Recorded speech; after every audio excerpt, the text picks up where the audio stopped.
Hey everybody, Kush here with a quick PSA before today's show. We're changing podcast hosts from Libsyn to Podbean. We just wanted to let you know that things can and already are getting a little freaky for people working their way through our archived content. We're getting all of our duck picks in a row, but rest assured that every episode is archived and will be available in the feed sometime soon. TM. We're sorry for any issues you may run into, but thanks for listening. Okay, now cue the music and that star thing.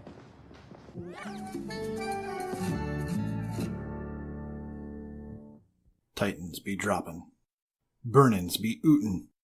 Some more SOMA. Springing into Xpovos. Kronos wants to fight, so what? There's gold in them thar cases.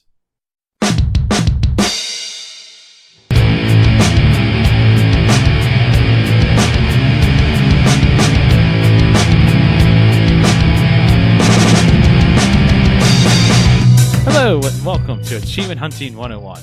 I'm your host, Fufu Cuddlypoof, and thank you for joining. While Corey is off playing hooky again, I am joined by old folk, Elle and Nate. What's up, guys? Hello. Old folk. So, what's been up with you lately? I'm glad you asked. It's been a minute, yo. Well, I have recently been exposed to Burnout Paradise for the Xbox 360. Yeah. Don't steal my Canadian jokes. That was for later. If you don't know, the servers are going down on August 1st. Boo. But it's been up for over 10 years, so... Has it really been out there for that once, long? Yeah. Should see a doctor about that. Jeez. There's a pill for that. Let's not start this again. How long? What was the time there? Was it 1 minute? Yeah. Okay. It came out in January 2008, so it's been up for over 11 years.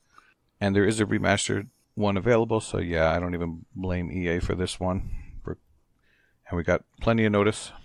Is the online going down for the remastered as well, or just No, the 360? just the 360 version. Okay. Oh, that's good. So I understand this. And much like an old favorite of mine, Army of Two, the announcement of the service going down made me turn on this ditty for the first time ever.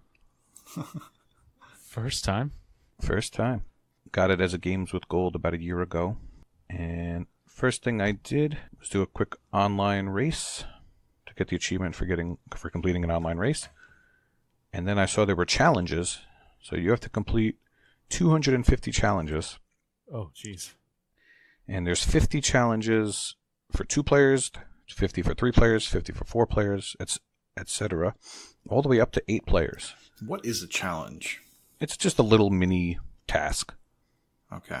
Like. So it could be as simple as meeting up with your partner at this location on the map. Or it could be meet up at this part of the map and crash into each other. Or you have to meet up and usually do a task. So you have to drift for a certain amount of time. Or do a jump. And you're prompted. You're prompted to do these. It tells you it tells you to do everything. Okay. And some of them are individual, so you have to do like 10 jumps each, or it's 10 jumps total. And as long as one person does at least one, the other person can do 9 for that type of thing for the co-op ones. So I did 4 players with Michelle's brother, and Jay Blach. And in one sitting we did 38 of 50 4-player ones. How long were you there? A couple hours. But it was fun. It was seem actually too bad. fun. And we can get into why we play for achievements and such, but this is the type of game that I didn't feel like it was too much. So were you gunning for 50, or were you just having fun and collecting them? Well, there was an initial achievement for 25, so that was the initial goal. All right. So we got that one. And I had initially said, all right, let's do 25 today and then let's do 25 next time. But we kept going and got 38, so we were having fun.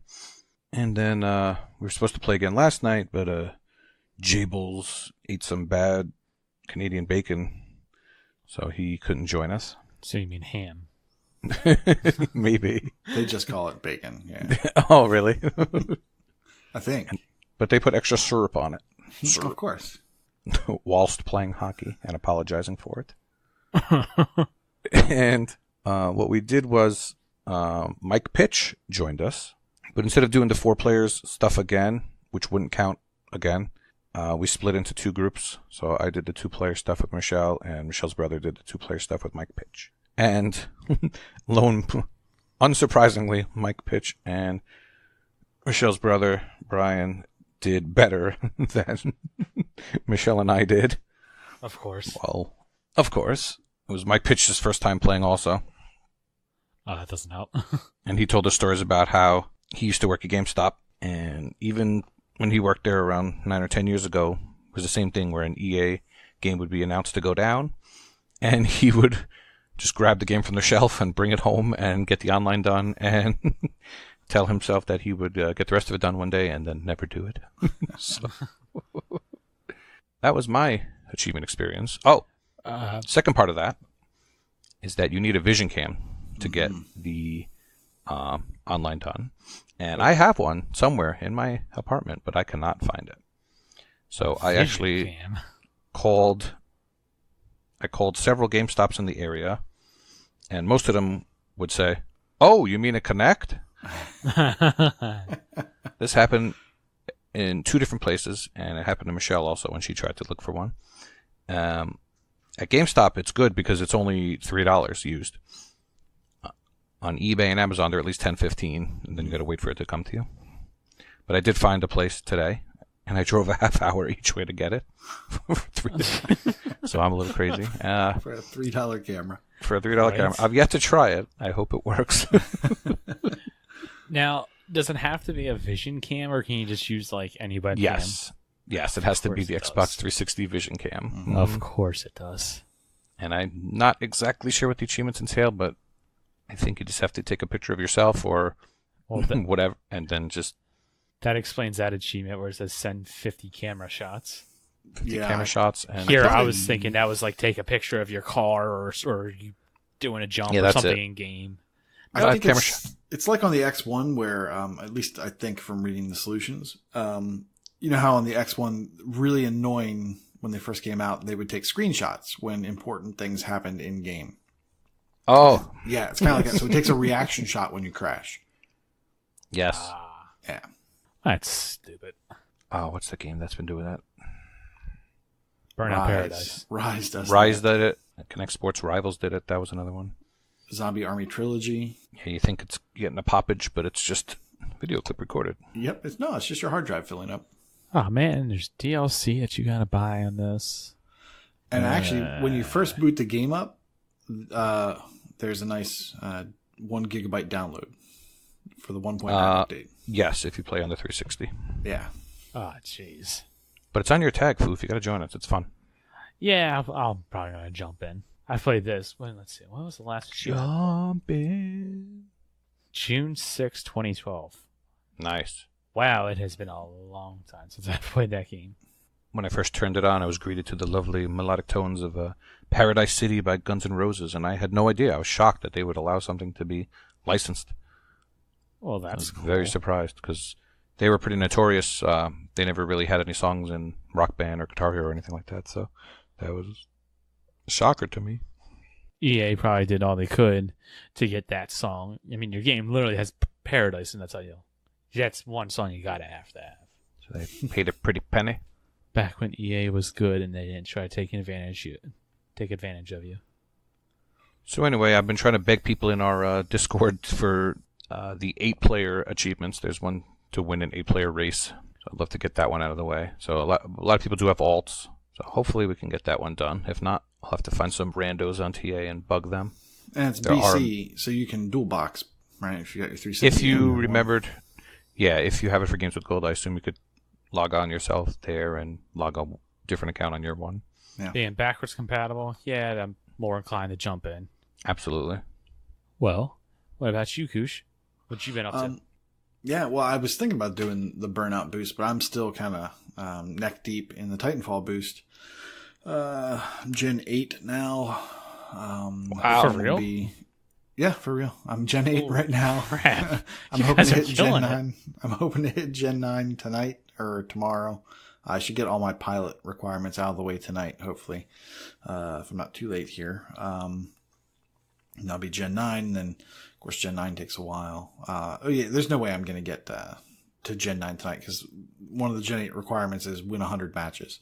And unless I can get somebody to do a Cronus script overnight on CTF wins, I will be doing that myself for a while. We're not at the quit out point yet. No one else. I think only Weasel is 8 or 9 at this point, and everyone else is still kind of working their way up there. I think they're in the 4s. This? Did you get so high from remembering what the XP starts coming in faster and faster? But yeah, so I was thinking I'd like to get Burnout done, but I kind of want to get this Titanfall going and get it done and be ready to help people. Aside from that stuff, I would appreciate that help. No problem.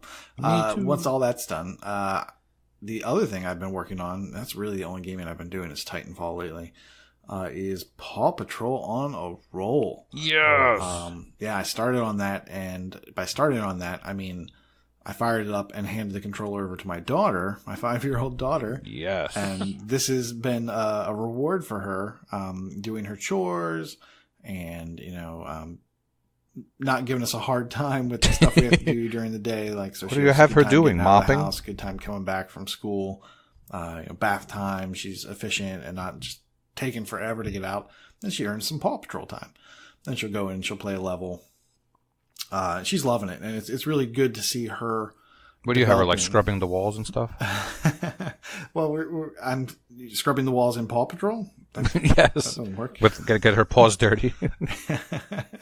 But it's good to see her developing like the hand-eye coordination and the platforming skills. Like doing a double jump was tricky for her before, and she's slowly getting better at it now. Aww. So it's really cool to see like cool. the gaming skills develop from scratch. Now, does she have any?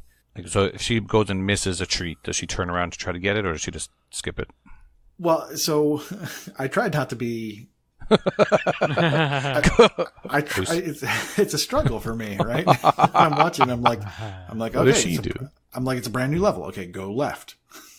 Like, no. You always have to go left because there's probably something hidden just off screen. So I'm fighting against my nature to like tell her what to do. So I'm just like, no, that's great. No, do a double jump there. No, that's okay. Just breathe. Get to the edge. Breathe, calm, and then jump, hold, jump, and then she actually, it's so cute when she goes, and then she does it. I'm just like, yeah, awesome. That's awesome. Yeah. So, but yeah, I've been asking her to, there's a treat. Maybe you should go back and get it now. Otherwise, if you want to get the 200 on a level, you're going to have to do it again. And there's some sort of reward for getting all 200 on a level. But if you get all 5 of the gold Scooby snack badges, you get like a screenshot of something that happened during the level, just like a freeze frame at the very end. And she loves those. So she's very dedicated to getting all 5 of the gold things, and she's trying to get all 200, and she's done it a couple times by herself. Some levels are a little easier than others. There are ones where you have to fly or you have to kind of scoot around underwater, and those are a little bit tricky. They're actually they're kind of nerve-breaking for me. Like, I'm trying them, and it's just like, okay, I can't replay this section. I have to get it just right. It's not difficult, but for whatever reason, it's very stressful. In a game that's not stressful, it's very stressful. It also makes it worse because it's a kid's game, and you have to do it your first try because it's for a child. You, as an experienced gamer, ought to be able to do this, no problem. And yeah, I'm hoping to be like, okay, so yeah, you finished all whatever levels, and now you can go back and you can work on getting the ones you missed. So I was sitting here writing a script for Titanfall for the Cronus, just to keep it awake at night. And then it popped up on the screen that she had just gotten like complete 10 levels. And I was like, yeah. Like a little achievement factor going on. So that's kind of been my gaming story. Oh, there was one other thing that happened. Oh boy. So the other night, I think it was last night, was it? It was last night. So we finally got Fufu Cuddly Poof into the Titanfall boost. That was fun. We almost got Fufu Cuddly Poof into the Titanfall boost because he could not get online. No, I joined in late. Mm-hmm. I got in. Mm-hmm. So one of the requirements of the Titanfall is, number one, you put it in, you download all the DLC, you do the training. So Fufu did all that. What Fufu did not do was pay for gold. Okay. So he couldn't get online to actually play with other people, but he did everything he needed to do to get ready for the boost. And he's like, well, hold on a second. Wait, do I need gold? So I want to defend myself a little bit here. Oh, please. So I'm doing, the convoluted login thing, back out, sign out of live, sign back in, yada, yada, yada. 2 or 3 minutes, couldn't get it to work. I actually had to do what you said, restart the stupid game. I get back in, I do the same thing again, and then a message pops up. You need gold, Xbox Live Gold to play online. And stupid me, I read things out loud with the party mic on. I say that, and everyone goes, "You don't have gold? What is wrong with you?" And yada yada. So now that became the running joke of the last night, and probably for the rest of the boost and every other freaking boost left over. Yeah, we'll have to update the document. Yes, add it in. Make sure you have gold. Pay your utilities. But apparently, I actually knew this, but I kind of forgot about it. I don't have Xbox Live Gold. Now, to be fair, I have been playing on Live quite often. The day before, my nephew was playing on my account. And, he was playing Fortnite online and World of Tanks. So I have gold. What I didn't know is when you're game sharing, your gold only works with the Xbox One. It does not work with 360. So I was game sharing with someone for a while. And Brooke decided she wanted to start playing Xbox. So we got her an Xbox. I got her the Xbox Live gift card and yada yada. I was paying for mine and hers. Well, I stopped game sharing with them, and I started game sharing with her because we wanted to play a couple of games together. And Game Pass, instead of paying for one, instead of paying for two, I just pay for one. Save a couple of bucks. Well, I noticed my Xbox Live was ending, but she still had time left. Well, why would I spend money on Xbox Live when she has it? That only makes sense. Up until you want to play an Xbox 360 game, and then you no longer have Xbox Live Gold. So I did the only thing sensible. I started opening up every Xbox 360 game I had, looking for a 48-hour code. Fortunately, MLB 2K6 did not let me down.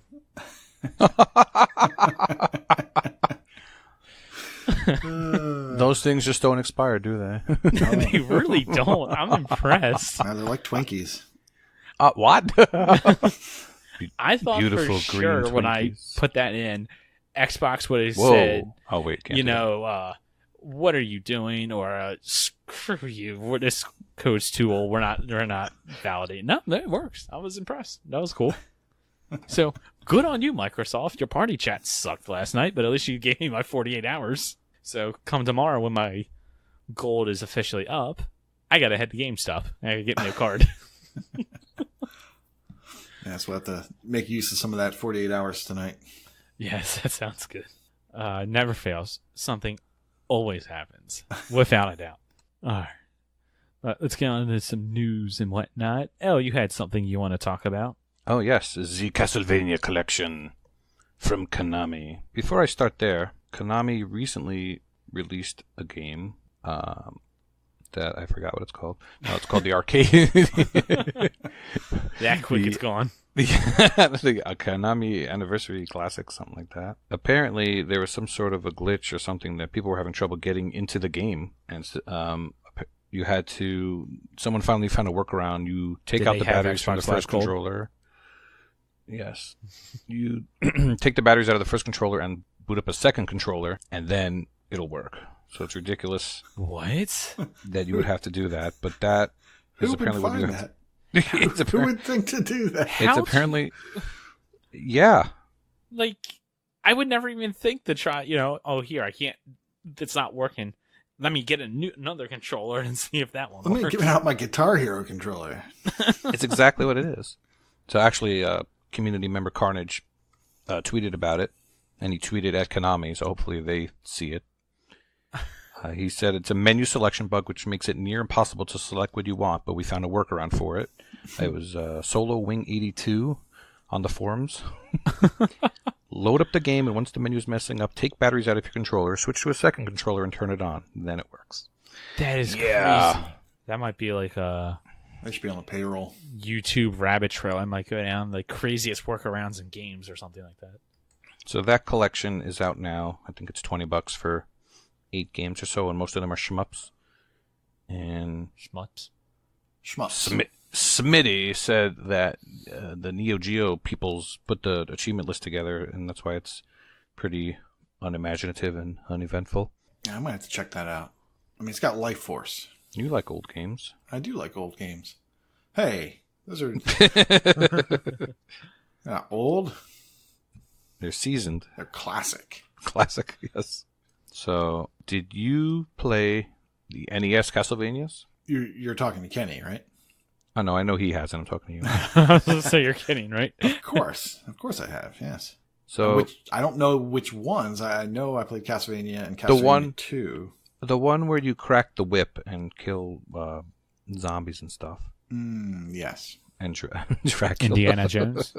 It's bring back memories. I believe I did do that. And was there holy water? Yes, there was holy water. A ginormous cross boomerang. Yes, the first 3 games for the NES had all that stuff. The second game, Simon's Quest, was more of an open world, I guess if you want to call it, type of game. It wasn't linear like 1 and 3. And there were some Game Boy games also. So before any of the Metroid-style Castlevania games came out, which we now know as Metroidvanias, we had regular platforming. I guess you'd call them platforming. You definitely were some jumps you had to make. But it was mostly, I guess, adventure you would call it. I guess adventure. Kind of slow paced though. It's not fast like Mario. It would be kind of slow walking around and using your whip. Whoopsh. All right. The 8 games are as follows: Castlevania 1, 2, and 3 for the NES, Castlevania the Adventure and Castlevania 2 Belmont's Revenge for the regular Game Boy, as well as Kid Dracula and Castlevania Bloodlines, which are also Game Boy games. The true gem of this collection is probably Super Castlevania 4 for the Super Nintendo. You know what was special about this one, Koosh? It was super. It was super. That is correct. The fancy thing about this game is you can attack in 8 different directions. You can attack diagonally. So that was very cool. So a lot of people were excited about this, but a lot of people were also disappointed because it didn't have Symphony of the Night or any of the Game Boy Advance or DS Metroidvania games. I will assume that if this collection sells decently well, that they will come out with a second collection. I think it's probably fair, yeah. Isn't Symphony of the Night already on Xbox? It is, but it was just an old arcade game. Ah, okay. But it is available standalone as an arcade game, but as part of a collection, you would think it would be there just because it's pretty prominent.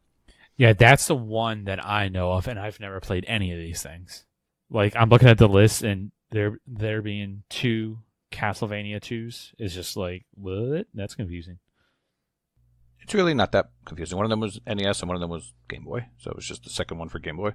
1 and 2. 1 and 2 for NES, and 1 and 2 for Game Boy. And then there was 1, 2, and 3 for NES, and then they kept that numbering for number 4 for Super Nintendo. Super Castlevania 4. So yeah.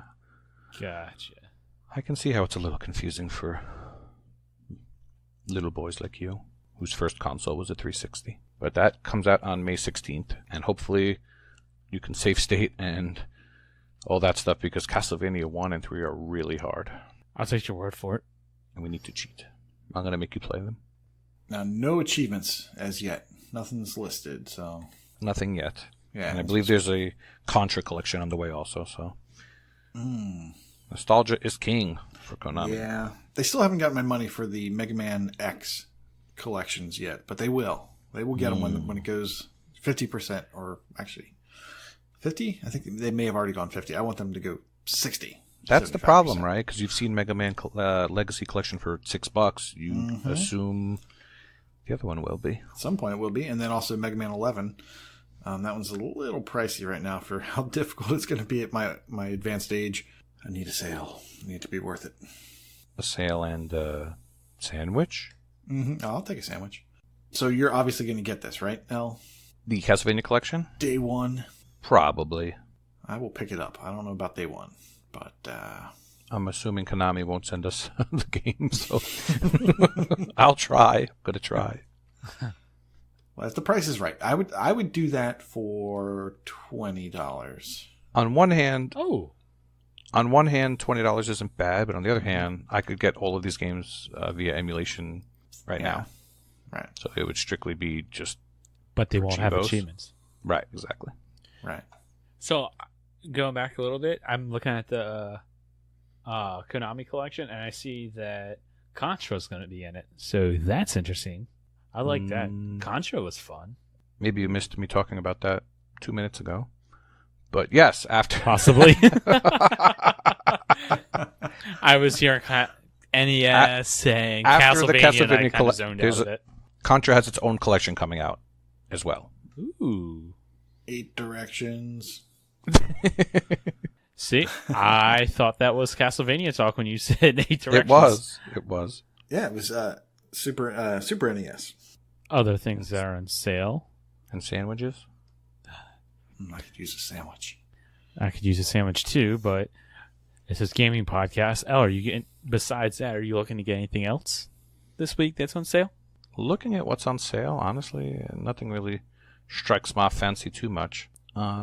This one game looked kind of nice. Seasons After Fall.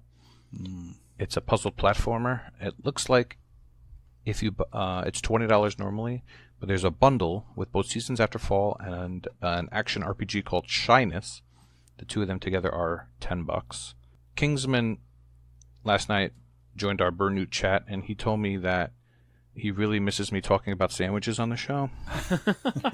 So I'm gonna say that this game reminds me of meatball marinara sandwich from Subway, and there's no particular reason why. Okay, question. Yes. Meatball marinara sandwich, Subway. Mm-hmm. Just cheese? Or do you put veggies on there? I get, Oh my gosh. well, me being cheap, no matter what, I get as many veggies as I can fit on every sandwich. That's But the way with to the do it. meatball, I only get peppers and onions. I get peppers and onions and lettuce. That sounds good. And mozzarella cheese. You can't get American cheese on that one. Yeah, I'll do spinach, tomato, and green pepper. Interesting. Which is weird, I know. No. On a meatball sub? On Sure. a meatball sub. It's a little weird on a meatball sub. I'll Spinach, give you that. pepper. I'll get spinach. I wouldn't get tomatoes because the whole thing is tomato based. It's true. I like tomatoes. I kind of want to try that. Don't tell X because he'll, tomatoes have too many carbs. Yeah. Keto. So if you're already having a meatball sub, you can get a tomato. Unless you get a meatball salad. There's 3 ACA games on sale as well. Does anyone still play these ACA games? Not during the foof. The foof. I think Metal Slug is the only one that's quote-unquote easy in the 1 to 2 hour range. I'm not buying that 1 to 2 hours. That game takes a little bit of skill. Yeah. I'm sure it does. Nate, tell us what you're getting, and then we'll point out the just rest about of to the say easy that. What completions. I'm getting, I don't know. I don't know that I'm actually gonna be picking anything up this time around, and I don't know if that's more. I've already got the stuff I want. Okay, what do you versus- recommend this versus week? not how much. So yeah, it's not gonna be a popular opinion. Rocket Riot. I wrote down Rocket Riot. It's $149 down from $9.99. It's only 200 gamer score. And the estimate says 10 to 12 hours, which I don't remember playing the PC version of that for 10 to 12 hours. And I can't imagine there's that much of a difference between the two of them. It's not backwards compatible. And once again, 200 gamer score for 10 to 12. But it was kind of a fun game. Yeesh. You can pick it up and chip away at it. So I don't know. If you got Doesn't Got a sound like dollar. a riot. No, it's not going to be a popular game. But Let's start a riot. A riot. If you got $1.50 laying around and you don't want that cookie at Subway, maybe. Microwave, macadamia nut cookie. Gnome's Garden. We talked about these guys earlier from 8th Floor Limited. It's pronounced Gnome. Gnome's Good to Guard. Genome. Publisher 8th Floor Ltd. We talked about them before. $1.99 down from $5.99, 68 hours. It is that management style game that basically is just a reskin. So this was the game that started it all, maybe. And then they made several more of these and some offshoots that are a completely different skin. There was a game called The Raven, Legacy of a Master Thief, which was a point and click, and it was Games with Gold back in December of 2014. It is not backwards compatible. That was pre-BC. It has episodes 2 and 3. Pre-BC. Episodes 2 and 3 are on sale. They are $3 combined. They're $1.50 each.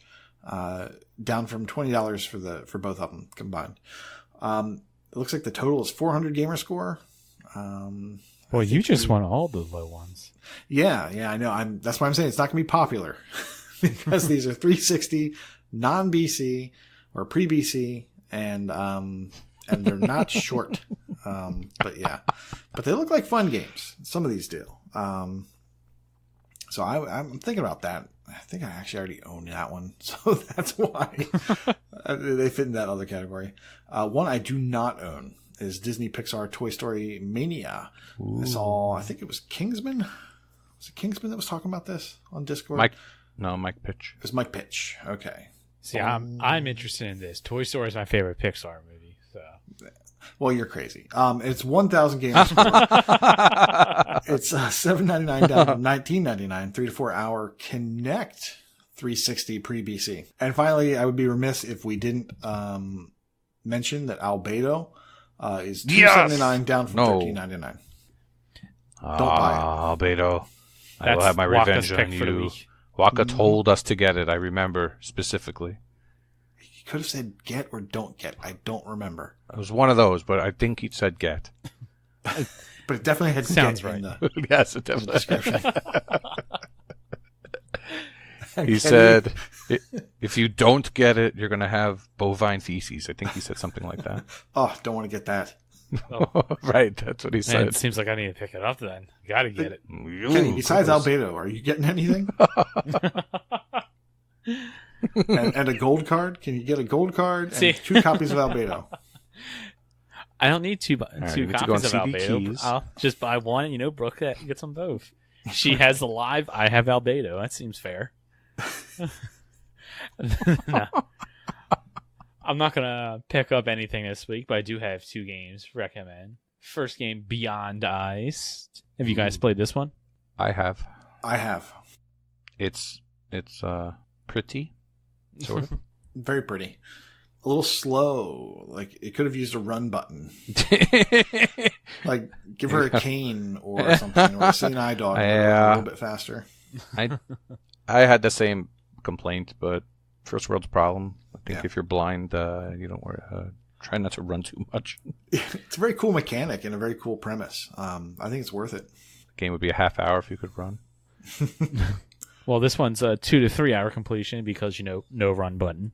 Mm-hmm. Has actually a major sell right now. Usually $15 down to $3.74. So Nice. That's a big time sale. That's nice. An adventure game, 1,000 gamer score, 1,096 TA. So not the best G-tested game, but other game worth mentioning is The Path of Motus.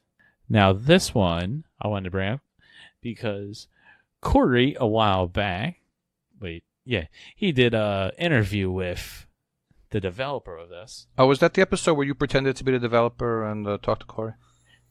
Oh, shoot, I wasn't supposed to say that. Sorry. Don't say that. Sorry. It's a secret. Okay. But this one, it's about half off. You typically $15 down to $9. Not the bestest of sales, but it's not terrible. Puzzle platformer, 1 to 2 hour completion. You guys played this one yet? What game are we talking about? I just said that because Kenny had a drink in his mouth. I want to see him spit on his camera. I went through the first playthrough of Path of Motus, so there's a achievement for going through with shortcuts and stuff. I didn't do any of the shortcuts. I just went through the normal way. I completed it. It was okay. All right. Well, if you have Game Pass and you don't want to spend anything, we have 2 more games that's been added. First game to talk about is The Walking Dead: A New Frontier. It's another Telltale game. You know what you're in for. Quickish completion, 1,000 gamer score, almost no extra TA. Other game, and this was actually a big game that they added. This is a good ad. Monster Hunter World. Now, personally, I've played this. I got it about 2 months after release. Obviously, I paid like $50 for it. Now it's in Game Pass. So that was a little bit of a waste of money. I played it for a few hours. This game's actually fun if you like those Devil May Cry, giant monster epic sword fight kind of a things. You guys have any interest in this? Yeah, we had talked about maybe boosting this. I think Matism and maybe Saucy and I talked about boosting this after we're done with Titanfall or something else. So it's on the list of maybe we'll do that. Yeah. What about you, El? Any interest? I think I'm in enough boosts right now. Wow. I'll pass. I guess it's 1,000 gamer score, 4,000 TA. That might actually go a little bit higher, and especially being Game Pass, more people are going to jump in. I'm sure this is one of those games where a lot of people are going to jump into, and it also has a very low completion percentage right now. Out of 75,400 Trek gamers, 600 have completed it. It's a well over 200 plus hour completion, and this is also one that is frequently updated, so more achievements may be coming later. Before we move on, did you guys pick up anything during the Easter sale? Actually, not too exciting, but I got Burnout Remastered. Of course. Because, yeah. And we've come full circle. Yes. It's And scene. That was the last thing. Yeah, I picked that up the other night because it was $5 instead of 20, so whatever. $5. The challenges were fun enough that I would do them again. Yeah, I feel like it was on sale for $5 before. I think so. Yeah, I picked it up. So it is also, I believe, on EA Access, but at this point, I don't subscribe to that anymore. Just wasn't being used. Something's $5. Let's grab it. Trying to think if anything else was purchased. I don't think so. I picked up the Lego Harry Potter collection for the ones. This is the Nice. $16. I think it's normally $40 or something like that. Probably about that. Yeah, I normally only go in on Lego for 50% or more. So I think Lego. I also got Lego Marvel Superheroes 2, which was $11.99. I think that was a little more, or a little less than 50% off. But I just said, what the heck? I'll just do it. Because I was shooting for that. They had some sort of challenge where if you spend $22, you get, I don't know, $1 back. So they appealed what to my a deal. and they got me, I know. But then I'm actually kind of excited for Planet Alpha. $6.59. I don't remember what the original price was, but it was at least 50%. And that looks like a little bit like an Inside or a Limbo. Yeah, my interest in that. Yes, and it's Team 17 Digital. I know they put out some decent stuff. I mean, and I'm looking at the related Candleman, Black the Fall, Wengia, Gorogoa, and Seasons After Fall. So it scratches the itch that I like there for those indies. So I'm looking forward to that one Cool. when I get around to it 2 years from now. All right. Well, So, Kenny, yes, El. play any Ratatatata Leica games recently? Well, I'm glad you asked. I've played a couple of them. Oh, yeah? Working on that foof? Well, yes, working on that food. I think we might have to lower the requirements to like 10,000 for the year for him. Well, you can hear about that here.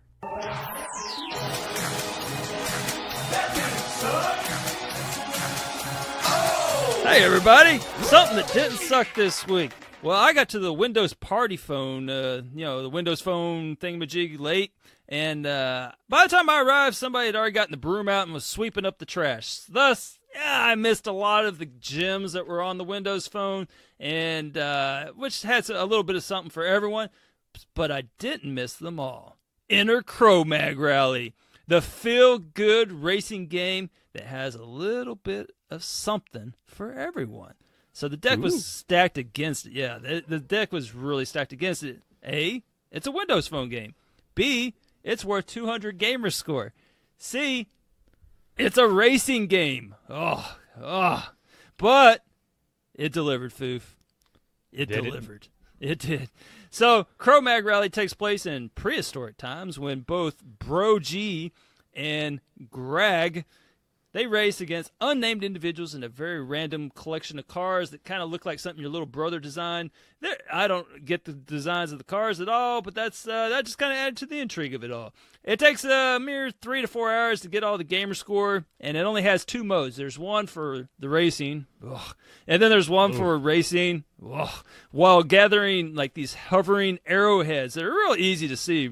I mean, honestly. So it's not much of a hassle. Now, I played the bulk of this while I was on a bus between Memphis and Chattanooga. One of those good old bus games. So I was in front of, in the front seat of the bus. I was the bus captain, but that's another story. And I was sitting there tilting to the left. I was tilting to the right, because I was really getting into it. It's one of those games where you tilt both ways, and that dictates how you move. And, I mean, it was so lifelike. I mean, the screen, I tilt, and it goes that way. I mean, there was dinosaurs everywhere. Now, they weren't those dinosaurs like those jerks in that working dino game that you own that I got roped into. And Jurassic Park? Oh, yeah. These are real. This was a real dino game. I mean, they're walking all over the place. You're zipping around them. And then, I mean, that was it. I mean, there was other stuff going on as well. It was a virtual world tour. You had something like you could go along the Great Wall of China. You could travel through the desert. You could go through a Viking war camp. You could be in a submarine in the lost city of Atlantis. Not sure how that makes sense, but it was a little bit of everything. It was a who's who of bright colors, amazing gameplay, and whatnot.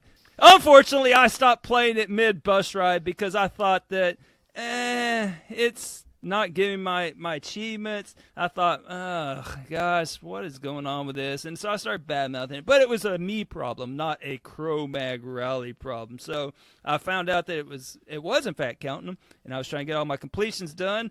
And bada bing, bada boom, you can unlock them all. There's one that's a little time travel thing. Not time travel, time trial thing where you have to get it under 5 minutes on this really, really freaking long stage. And all you got to do, lock your phone, and then unlock your phone, and the clock goes back to 0, and you can just finish the race. So it's pretty cool. So Cro-Mag Rally, you didn't suck at all. So Cro-Mag Rally, I got one question. How was the music? Oh, the music. Honestly, I don't even think I listened to the music. Because I get it on mute. Cro-Mags is a hardcore band, so every time you say Cro-Mags, I got their CDs playing in my head.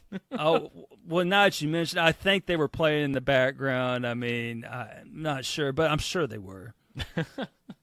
All right. Well, for me, I didn't have a whole lot of time this weekend, or this past week, seeing as I was away on vacation, went to Ocean City. Mm-hmm. But I can say I did have a super weekend, which takes me into what I wanted to talk about. Oh, yeah? Super weekend mode. Ooh. Now, I gotta say, everyone wants to sit here and talk about, it's the fastest completion ever, 5 minutes. I guess I'm not channeling my inner Elroy very well. I don't have the bad game powers yet. You'll get there. This was not a 5-minute game. This was more like a 10 to 15 minutes for me. Ooh. But this bad game. Hey, this is something that didn't suck here, so you're kind of killing my vibe here. Let's hear it. The game itself wasn't very good, but the achievements that didn't suck. You got in, got out, got the achievements real quick. They were popping left and right, but the game, you just moving the little. What is it? Your little bumper cars back and forth with the LB and RB, the weird controls. I almost rather have had the tilt controllers like you to be able to move my controller or something. Probably would have made it a little bit easier.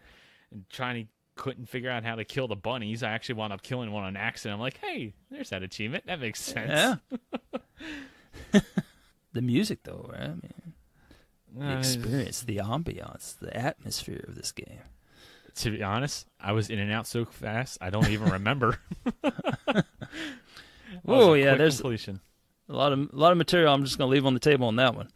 So yeah, very in-depth game, amazing stories, save the princess and all that. But yeah.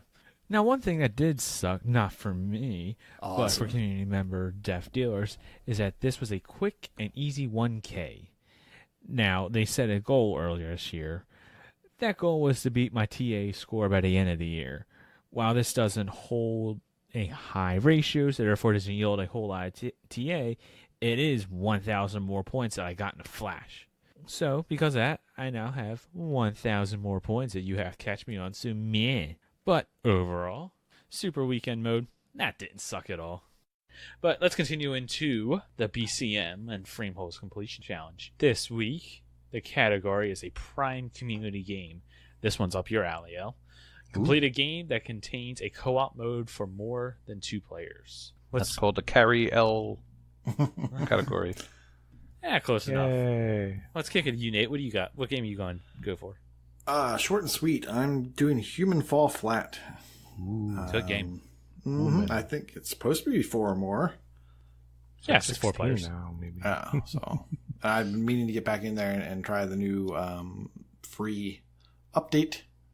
So I was really getting close to completing the game, so I just like to knock it off, be done with it. That seems like the perfect excuse to get into it. What about you, Kenny? I'm going to do something similar. I have a game that I've been wanting to go back to, just haven't yet, and this is a perfect excuse. Monopoly Plus for the Xbox 360. Nice. Now, I've done Monopoly Plus for the Xbox One, but I have not completed it for the 360 yet because there is one stupid achievement that will not unlock. So stupid. Yes. Get more than, the $100 thanks to a card. It's the kind of thing where I've played, let's see, does this actually tell me how long I played this for? Okay, no, it does not. But I have played this, honestly, probably right around like 2 to 3 hours, just trying to land on that one stupid tile to get that one stupid card to give me this. My luck's not there. Now, Kenny. Now, Kenny. Corey and his gavel are not here, but I gotta ask: is that co-op, or is that more of a versus experience? Well, have you ever played Monopoly? You lose friendships on that. That is a versus game. I guess if you work together. That is a versus game. If you've never played Monopoly and you haven't ended it by flipping the table, you've played it wrong. All right, because the category is for co-op, so you may have to switch to my answer here. Well, when I play Uno, it's co-op. Uno. Because I need all the help I can get. Well, what's your answer then, Nell? What game you got? Has anyone ever heard of Borderlands 2? I feel like Borderlands 2 fits so many of these categories, and we just keep putting it into a category because we want to get this stupid game complete. Ken, you know what's messed up? What's that? Prue keeps flaking on us every Thursday. Darn it, Prue. Always something comes up. Do you think he's got a secret family? That always he's something playing Borderlands 2 with? Always something comes up. It's not me or Kenny ever. It's always Prue's fault. Prue. Tiny Tina. We're up to the Tiny Tina DLC. I'm very excited for it. This is going to be awkward. What? It's a funny character. Yeah. What? I don't know anything about Borderlands, so that's over my head. Elle has a crush on Tiny Tina. You like Ashley Birch? Simon Birch. Pretty sure Ashley Birch is the voice actress for Tiny Tina. Oh, sure. I have no idea who that is. Nobody. Okay, well, maybe I'm Simon's wife. It's not like that. All right. Okay. Well, let's get on to our final segment. Proclamation Point. Ooh, forgot about that. I don't know how. This is your thing. Take it away. It is? Your thing to read, yes. Oh.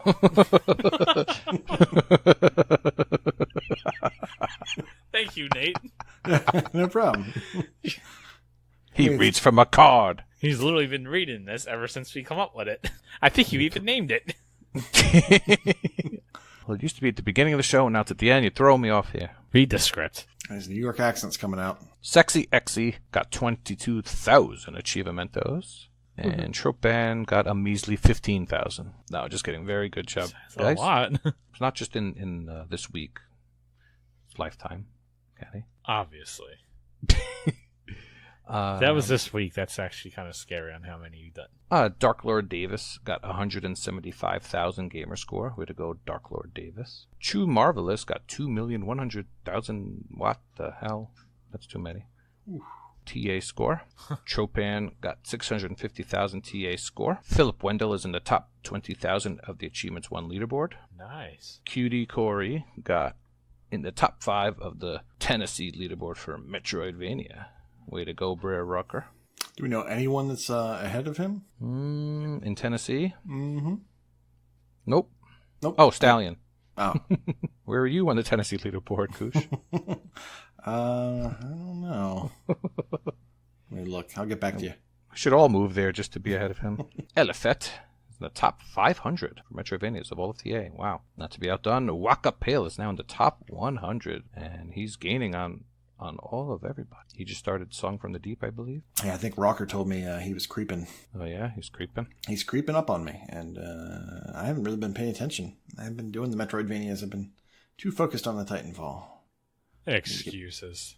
I need to That's get back allowed. to it. Well, I have a kind of a special community spotlight this week. We wanted to talk about 2 members that reached 100,000 gamer score this week. Yay. First is Xlax, or when I see his name, I always think of LAX. I don't know why. He just seems like an airport to me. Okay. Xlax the Jester got 100,000. And my good old buddy Sir JL also got 100,000. Now I've been gaming with JL for a long time now. We boosted Gears 1 together. We were part of the elusive Original 6. And with that said, I believe he got his 100,000 in Gears of War 4. So he's one of those people that does not put a lot of games on his tag. So he's got 135 games on his tag. And he's completed 111 of them. So he's more of a... Whoa. Getting a game and playing it to death and learning the ins and outs of it and going nuts. So his completion percentage is almost 90%, 89%, just about. That's impressive. He's one of those. One of those. He's just one of those.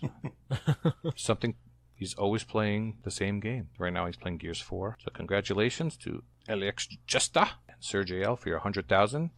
That seems to be the gamer score that makes you say, yeah.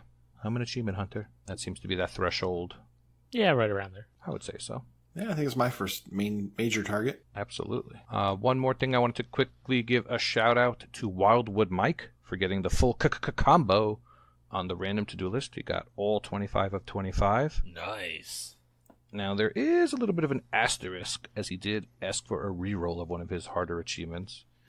Oh, it's still 25 out of 25. He got a high ratio achievement. Oh, I forgot what game it was. Outlast, I want to say. And he wound up with something in rare replay for doing snapshots, of which, of course, has a high ratio just because it's rare replay. But still give him props. I have 21, and BenL has 20. And everybody in the top 10 has at least 10, so I'm very proud of everybody this month. Everyone going for that full combo. Yes, I'm sure we'll do a more updated thing next week. And also, a couple days ago was Skeptical Mario's birthday, so happy birthday to him. Happy birthday. And today is John Cena's birthday! Where do you see that? I don't know. I see, or I don't see what you did there. What's that? Taking a buzz. Hey, Mikey! What you doing? No one knows what we're talking about. Chilling. Having a bud. Kenny's lost. I'm very lost now. Oh my gosh, are you seriously lost? Jeez. All right, we got to stop the show. Yeah. Old people. That's our barometer for old or not old. How'd you do, everybody? Good. Why? Zer. Oh, poor Kenny. He's look at me, he's so confused. That's his normal face, to be fair. All right, so we have a new recurring thing. Old people things you screw with a Kenny about. See, So if you want, see the things that I don't understand because I'm too young. so if you want Corey to bring down the average age to references that you all understand, send him a duck pic. Yes, Corey wants duck pics. Send him a duck pic. That'd be good. Duck pics and diskless Xboxes. The more mallard, the better. All right, let's get out of here. Jeez, what is this going into? Jeez, Jones. All right, so we're at all the normal places, Libsyn, Spotify, YouTube, Podbean, iTunes, whatever your app of choice is. Be sure to like and review us. That helps us out. And smash that subscribe button. If you want to send us a Twitter tweet, we are at Achievements101. Follow the show on Mixer, mixer.com/AH101. And come say hi to everyone. Discord is discord.io/AH101. All right, guys, class dismissed. Talk to you next week. Bye-bye. Bye-bye. 5, 4, 3, 2, 1, 0.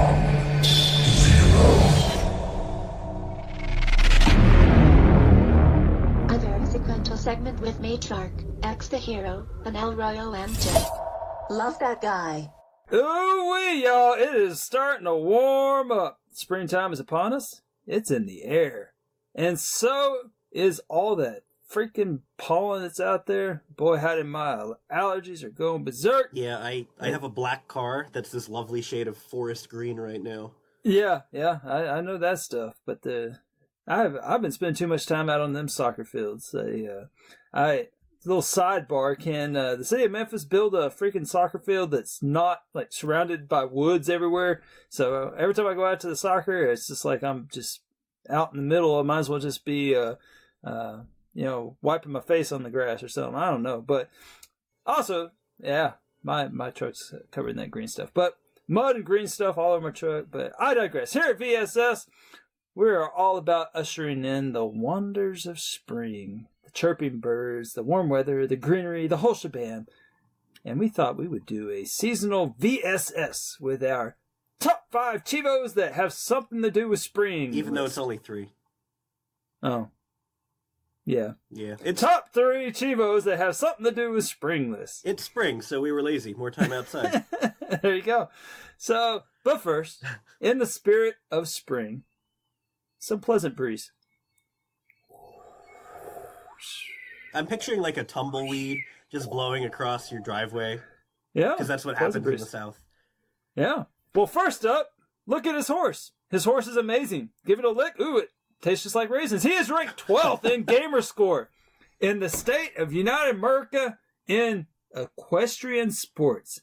He doesn't horse around, and he is ready to pony up some good nominees of our list. Nay! Great nominees for our list. He is Exe the Hero. I mean, if we're being honest, these might not be great nominees. Like they're probably good. I mean, I can always pull off at least decent, but you win some, you lose some. I'd also just like to comment on the pleasantries. The fact that I'm 12th in the country in equestrian sports is actually kind of sad because I have played Horse Racing 2016, game of the freaking year, and 3 Horse Racing awesome. Neo Geos. So if that's all it takes to be number 12, that's not good. Horse? What about My Horse and Me? I haven't played that one. I've played a lot of crap, but I have not stooped so not low. Not that crap. Not that horse crap, right? All right. Well, you ready to light this candle? Yeah, let's do it. But in the north, we have electricity here, so we're going to flip on this light bulb. Oh, makes sense. All right. So, before I start with honorable mention, you're like, what the heck? Why do I always get the lowly honorable mention? You always give yourself number 1. All right. Okay. Well, let's change it up. I'll do honorable. What? mention. Oh no, we can't do that. That's no. I like I'm a creature of habit. I don't like it. Okay. I don't like being the honorable mention, but I need to be the honorable mention. Hey, I'm in education. I'm all about making accommodations and all that crap. That's right. All right. Yeah. So you need an IDP or maybe just a 504. Cannot do honorable mention, but also must do honorable mention. All right, so anyway, with the honorable mention scraps, but Elroy needs to be number 1 at something, so we'll just let you have that. I have a joke in here, something like Tennessee is last in education, so you compensate by making yourself first in PSS. But we all know that Alabama... Oh, okay, that'll work too. Is you're just throwing any other state under the bus. Anything south of us, man. Louisiana, Mississippi, Alabama, it's just, woo, yeah. Educational portion. Dirty South, man. Educational portion, then I'll get right into it. With my Pennsylvania teaching certification, 49 states of the Union will recognize my teaching cert. One state will not. Do we want to guess which state that is?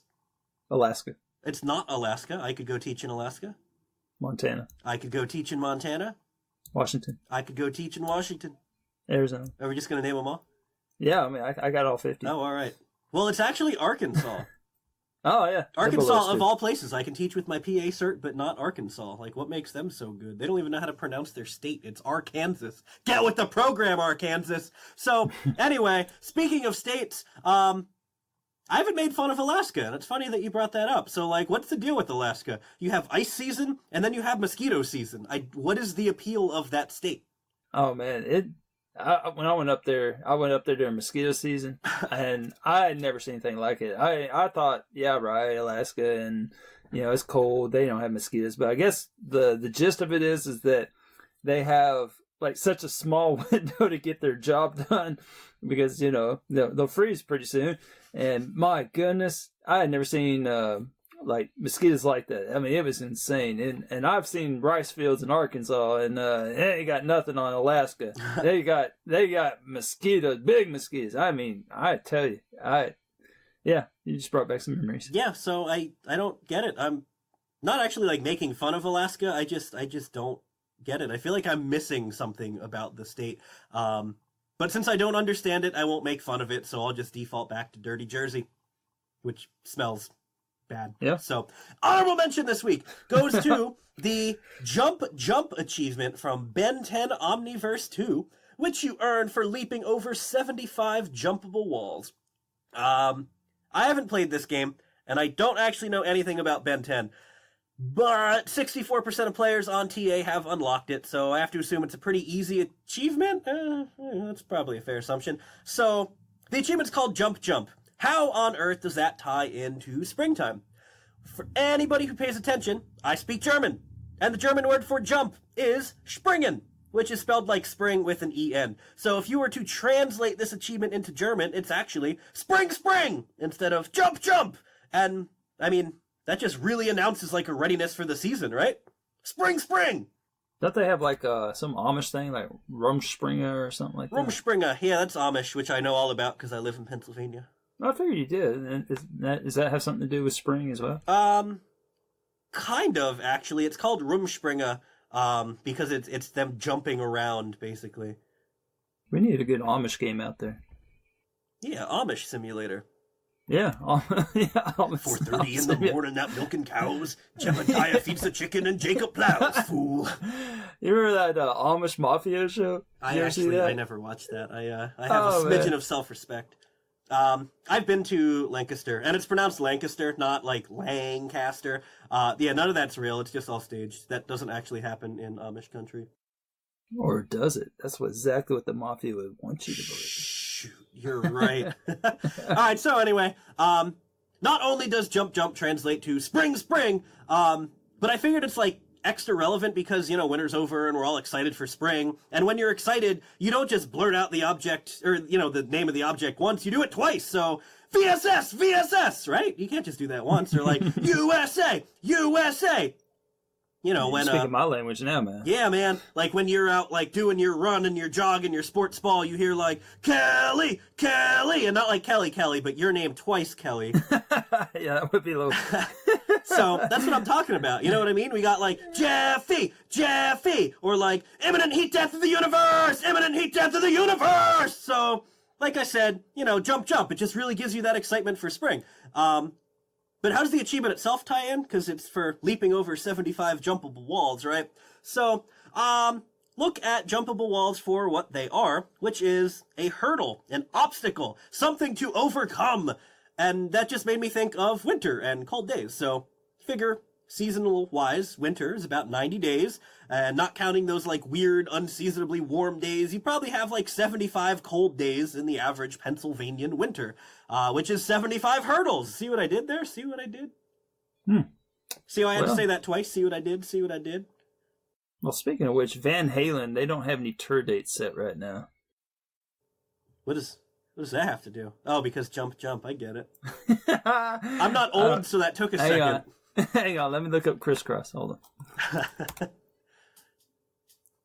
So, oh man, totally lost my train of thought. But, you know, so you get through these 75 cold days, these 75 hurdles, you cross them, you jump whatever, and then you are rewarded, literally and figuratively, with spring! And, Elroy, I just want to add that when I talk about 75 cold days, I'm talking about highs of, like, 20, 25 degrees and lows at, like, negative 25 degrees. None of this, like, I'm from the South and I think 50's a cold day, y'all. Like, none of that. Like, if it hits 30s, if it breaks freezing at any point over the course of 2 weeks, that's a good day. So, like, I'd kill for 50 in the winter here. And, like, literally, I mean that. Like, human sacrifices for the greater good and all that. Well, it looks like Mac Daddy's still alive. Oh, yeah, the other one died. Drug overdose, man. Gotta watch out for those 90s celebrities. That's what happens. Oh, man. I wonder if they buried him with his clothes on backwards. Shoot. But yeah, it's like 75 degrees outside. Yeah. Maybe 80. Yeah. I'm actually going to talk about the weather in my next segment, so have at it, the Roy. All right.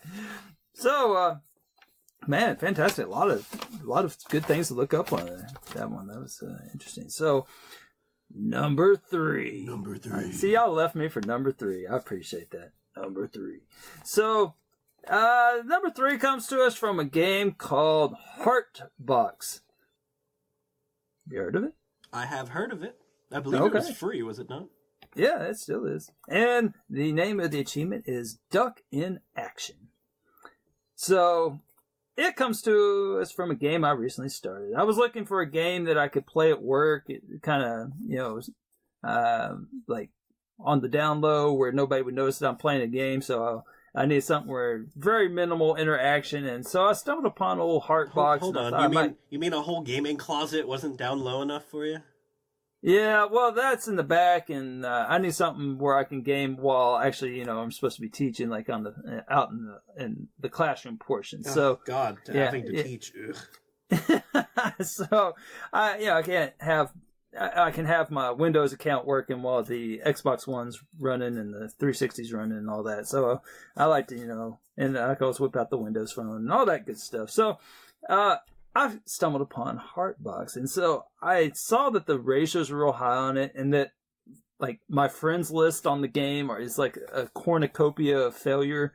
And I was going to give Em a hard time about leading the pack of disappointment, and but she's not here with us today. And hey, Em, and she only has about half the Xpovos, and Kingsman's not too far behind her, and the rest, Beelzebub, Philip Wendell, Smitty, Koosh, Narcissist, I'm not even sure, Narcissist, and Chin. They all kind of have a bunch of epic failures on this one. So I thought, well, you know what? So I started it. It's not an absolute dumpster fire, but I can see why people don't want to play it. It's basically you have to get a box from start to finish, and you have to use like little physics-based contraptions to get it there, and it gets old very, very quickly. So once you get through the bajillion stages, give or take a few, guess what? What? You get to do it all over again. I'm just saying. See how I said what twice to express that? Oh man, that was you're on top of this. Have you met my wife? Kelly. Or man, am I on top of her? Like, which direction were you going with that one? So, whoa, where are we going? So, yeah, that wasn't it. Yeah, but the correct answer I was looking for was, well, you get to do it all over again with about 0 time to spare. So you get through all the stages, well, they assume you got really good at it. So you need more time? Hey, watch some ads, and you get a little extra time. In fact, some of the stages you can't beat without actually looking at the ad first, because they've designed it that way. So once you get through that, guess what? What? Let's do it a third time. Oh my god. And that is where our number 3 achievement is found. Duck in Action. It is earned on the third playthrough of the bajillion levels and has been completed by an overwhelming 56 out of 1,500 track gamers and has a 5.19 ratio. And so the 75-point Chivo is worth, just shy of 400 TA. Now, to get this Chivo, as stated before, you have to go through each of the bajillion stages 2 times, upon which the box is replaced by a duck. I'd say Monty Python, yeah, a duck, yeah. So it's the logical thing, So the duck takes place at the box, not really sure why, and the goal is replaced by a bathtub because that makes sense. Now, I guess you bathe the ducky. I think that's the name of the achievement. Is Duck in Action. You get it for bathing the ducky. That sounds really dirty. Yeah. Well, I chose this Chivo mainly because I thought Em was going to be joining us, but, she likes her duck pics. She does love her duck pics. But she's not with us today. Hey, Em. Hey. So, what does this Chivo have to do with spring? Well, in spring, animals get a little crazy, and much like the rabbits in the AWH GOTY 2019 Donut County, they proliferate like at no other point in the year. And so for me, this Duck in Action Chivo reminds me of a fond springtime memory I had, where it was a normal spring day down here in Tennessee, and we were at the lake. We had our jet ski out on the water. There's only, I don't know, we were the only people there, and because we eat at old people times, and so most people were still on the lake, and we were hungry. So we came back with the boat, and so Kelly was at the launch ramp while I went and got my truck. Now, I went and got it, and I came back, and I was about ready to get the boat out of the water, and then I heard all this ruckus. And then I saw 2 things at that point. I saw, 1, Kelly standing there with this horrified look on her face, and 2, 2 male ducks very aggressively being prolific. Yes. I'm trying to think of a nice way to put this, where basically it was a very...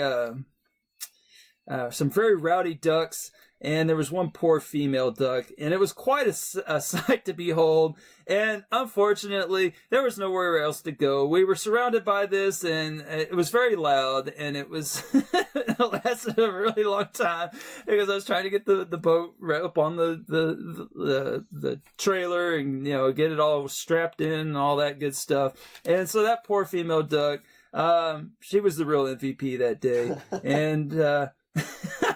And I'm not sure. They were still going at it when we left. So, to me, it was a funny story that Kelly and I will always remember, where we got up and close with nature and ducks being ducks. So, when you think of spring, that's your go-to? Yes. Of all the things ever, you go there. Well, spring, getting the boat out, it was a nice spring day, and animals get a little crazy. And not alone. You go to the zoo around springtime, and you're always going to get a knife full of something, where it's, usually it's in the monkey cage, or, man, I saw some otters one time. It was pretty aggressive, and, yeah. Well, speaking of otters, I oughter get going with mine. Oh! So, number two. Do you want to do it? You always do it. No, you did great. Oh, all right.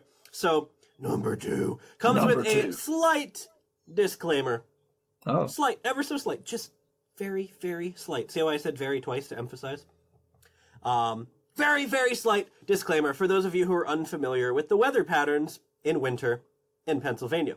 So, flashback time. When I was growing up, December and January were the snowy months. There were a few exceptions, and we had, some snow in February, maybe early March. But the overwhelming majority of snow came in December and January. I always had snow days, December, January, before Christmas, right after.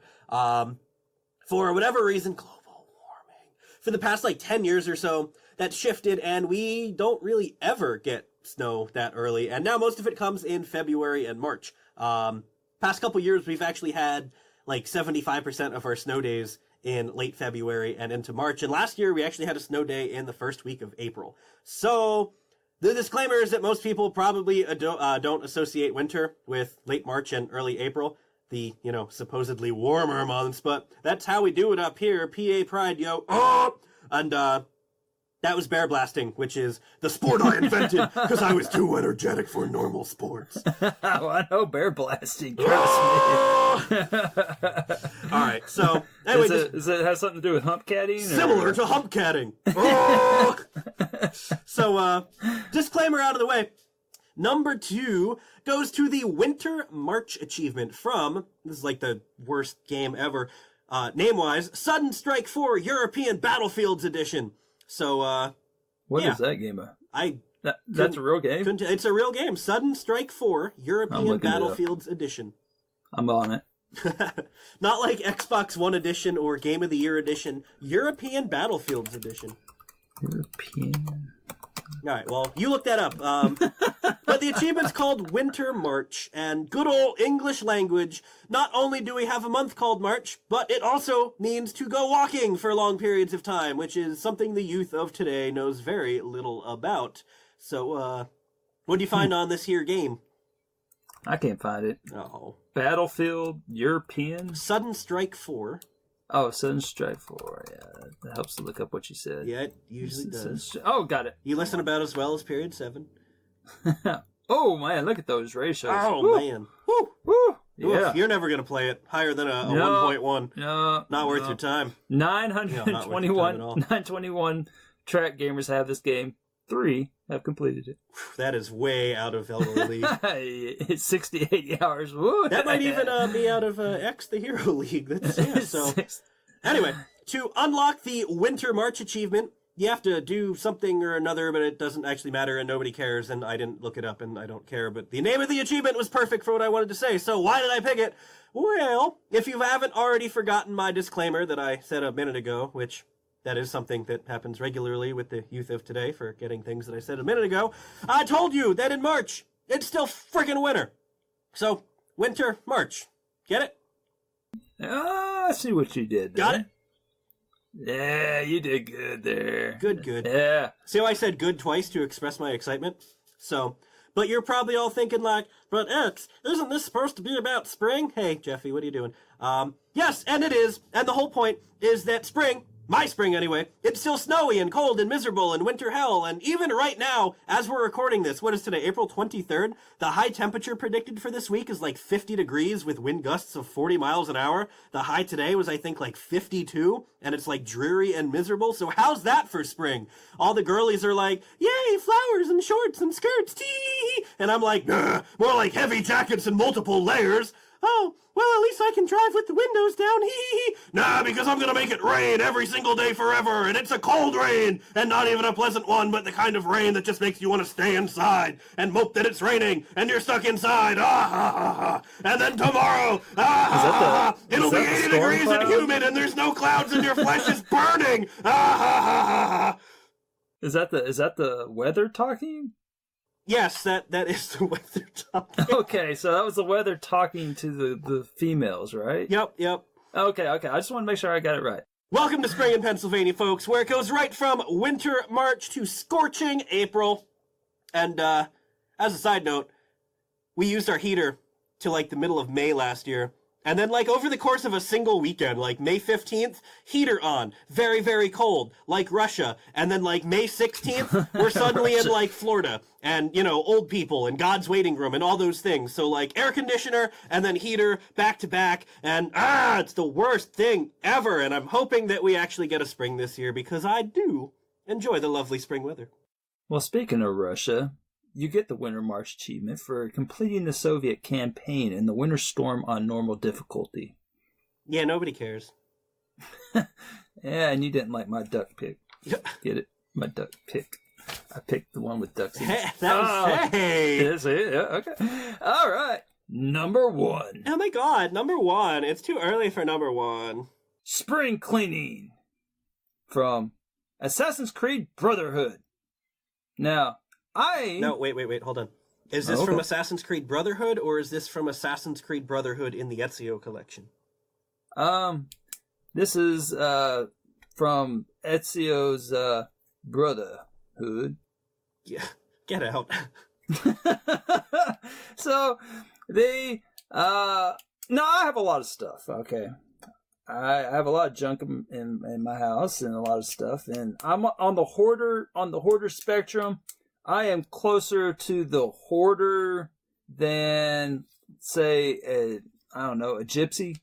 So I'm not even sure if that's the opposite. But have you ever ran into gypsies? I have, actually. In Ecuador. Oh man. The gypsies is what they call the homeless people, and the gypsies are ballsy, man. Like, I'm obviously, a tourist. I'm a white boy wearing black shorts and a black t-shirt in Ecuador, and I obviously have money. And man, those gypsies, they were just like grabbing at me in places near my wallet, and most of them were missing my wallet, and it was just very awkward. It sounds like you had the full experience. They're the worst. So I saw them at the Colosseum when I was in Rome, and I was with a tour group, and this is around 1999, 2000. In case you want to, if that changes things, maybe they eradicated the gypsies since then. I'm not sure. Hey, Grandpa, I was 10 years old in 2000. Well, I was traveling the world, and so I had a similar run in with them where they basically were surrounding us and looking for openings, and we had the gypsy training where we found out that they were some of their tricks. For example, they'll wrap a stick up or a log up in a blanket and make it look like a baby, and then they throw it at you, and you're like, oh my god, it's a baby. And so you grab the baby, or you drop your bags and grab the baby, and then they grab your bags and run off. Wait, is this the gypsies in Rome, or is this just a normal day in Memphis? No, they're not that clever here in Memphis. They just walk up and smack you in the mouth and then take all your stuff. But up in Rome, they throw logs dressed as babies at you, and then you drop your bags and they run off with them. They're the worst, like I said. The worst. The worst. So, yeah. And now, ironically speaking, I'm not even really sure where I was going with the gypsy thing. I think it's going to come back to me in a second now. But, that's right, because the number 1 Chivo for you today comes from the land of those dirty old gypsies. Assassin's Creed Brotherhood from the Chivo Spring Cleaning worth 10 whole gamer score earned for killing a guard with a broom. They better be killed a gypsy with a broom, but I'm just saying. Now, to earn this, you might imagine, you need a broom. Shocker. Shocker yeah, there. Yeah, spoiler alert. Sorry. Spoiler alert. I'm sorry. I keep spoiling all these games. But if you want to kill someone with a broom, you need a broom. So to get said broom, you go you literally run into some friendly street cleaning person, and they will drop their broom because, someone bumps into you when you're sweeping the street, you automatically drop the broom and not, it's just what you do. I have often been sweeping the street and been bumped into and just dropped my broom. Yeah, you just drop it. And then you don't pick it back up. It just lays there.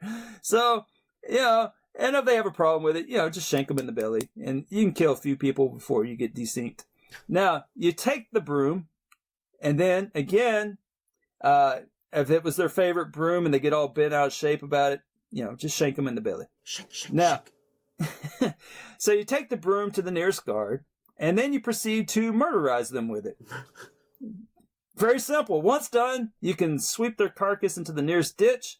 Sidebar, stay out of ditches, young people. Nothing good ever happens in ditches.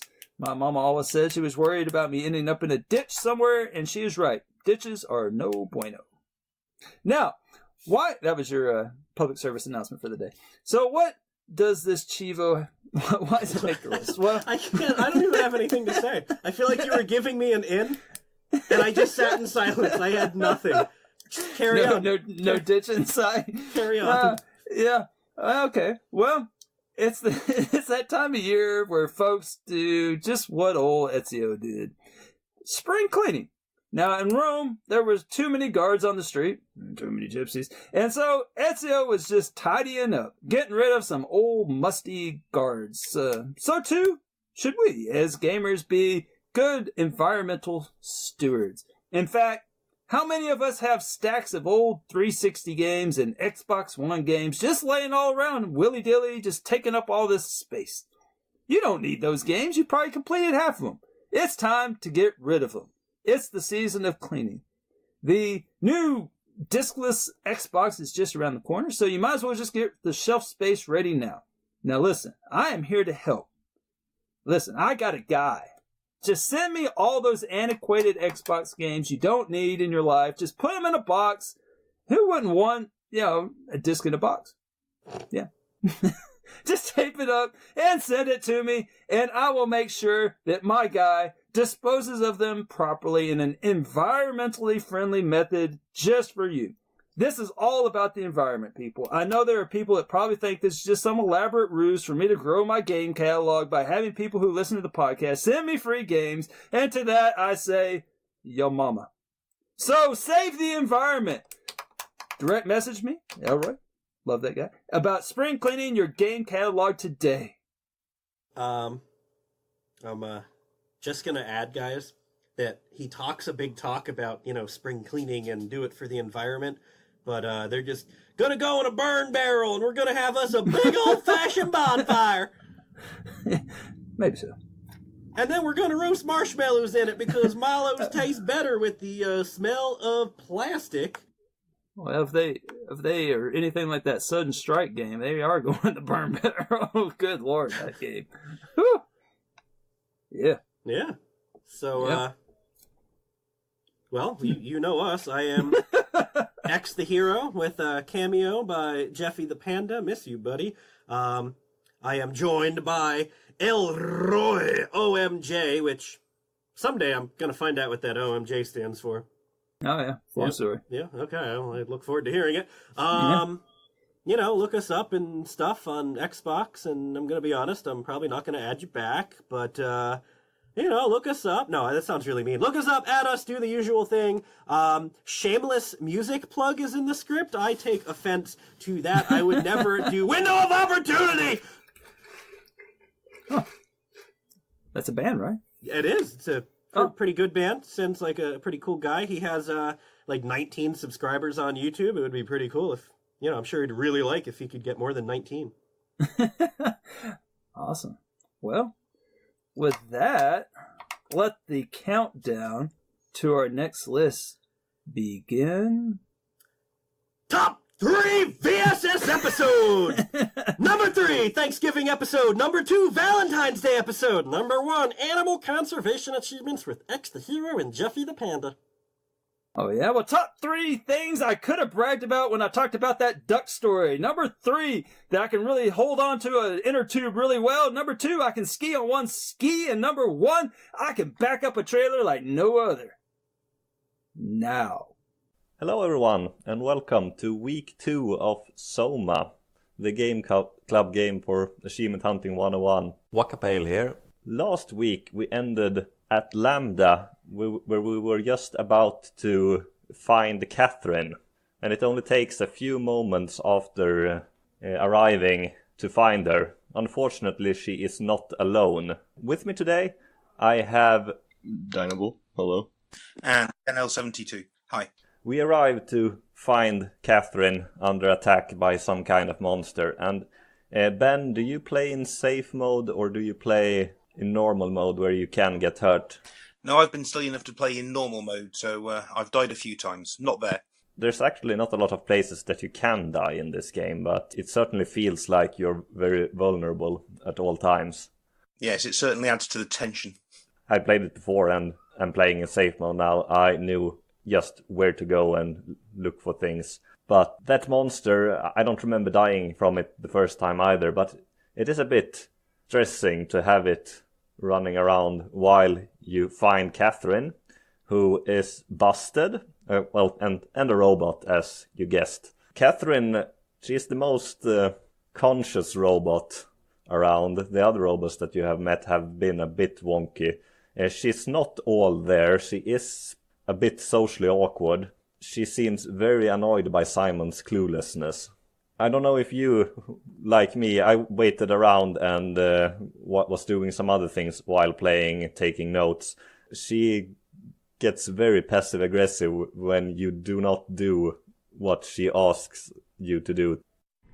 Just plug the Omnitool into the computer. Use the Omnitool with the computer. Just plug the Omnitool into the computer.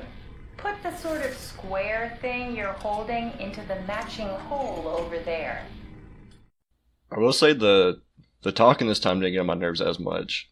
I can see what you were talking about, how the story kind of needs it or whatever. Yeah, the relationship between Catherine and Simon is a big thing for the rest of the game. It would not work at all if Simon had been completely voiceless.